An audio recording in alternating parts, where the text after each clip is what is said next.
Hi guys, in this new video you can see me painting a little poppy flower for you in easy steps where I used acrylics, texture and ink, and I think it's easy to follow even if you are a beginner. But if you need more instructions, more information and a little bit more of help like is to see in this video, you will find every information about my upcoming new full tutorial under the video in the information box. And I have a further surprise for you.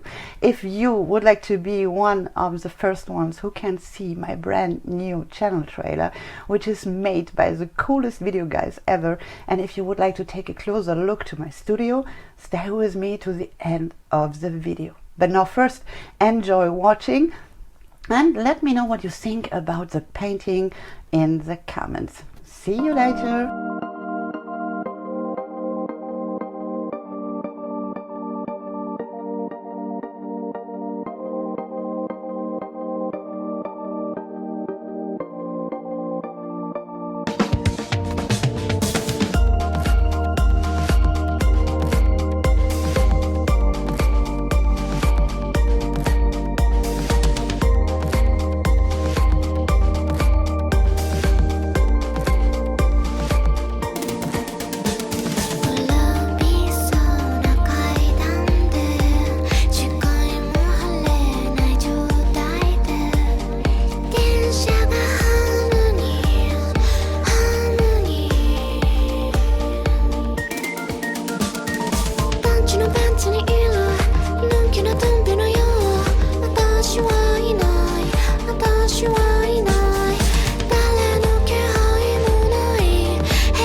I hope that you liked this video, the video about the poppy painting, and that you like my new channel trailer. Let me know in the comments what you think, or if you have some question or wishes for further videos. Yes, I love to communicate with you, and if you are new in my channel, don't forget to subscribe and to activate the little bell, and thank you so much for every thumb up. See you soon again. Stay colorful. Bye bye.